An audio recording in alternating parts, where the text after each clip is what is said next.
Hello everyone, and welcome back to another engineering challenge from the Clark Planetarium. Recently, NASA landed their next Mars rover Perseverance onto the surface of Mars. There are various scientific instruments aboard the rover, from sensors, spectrometers, cameras, and even a small helicopter that will tell us more about the Martian atmosphere.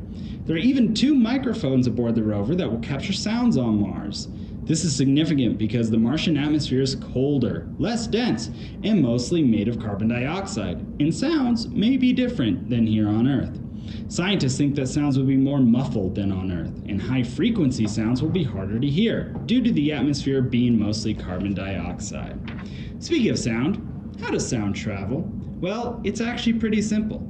Sound is a vibration that travels through matter, just like that vibrating table there.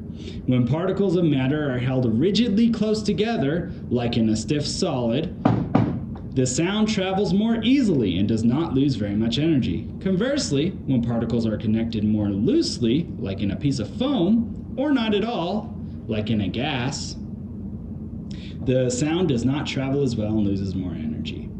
Kind of like our marbles here, we're going to show you.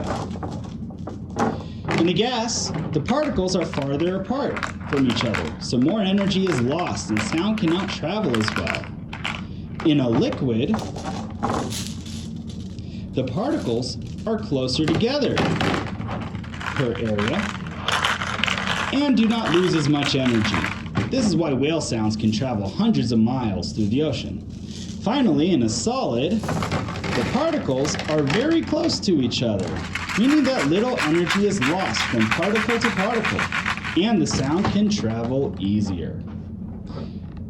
If you want to hear someone on the other side of a wall, you would put your ear to a cup and put it to the wall, and you can hear them a lot better because the cup is a rigid solid, so the sound travels through the solid wall and through the cup a lot easier.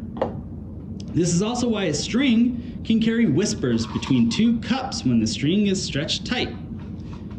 If you want to experience this difference more, try tying a couple strings to a fork or spoon, like so.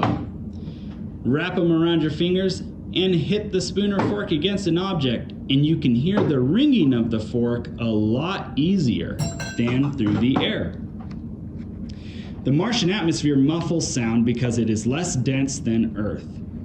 So your challenge has to do with amplification, aka volume. You're going to try to make your phone or some other kind of speaker louder with different objects you can find at home. You could try this by simply placing it in a bowl and see how much louder it gets, or make an amplifier out of a cup or a tube, like so.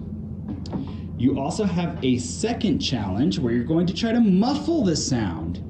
Try finding some objects you think will muffle the sound best and try to make it so you can't hear it at all.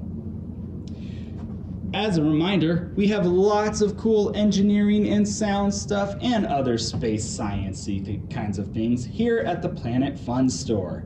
Check our website for updated hours.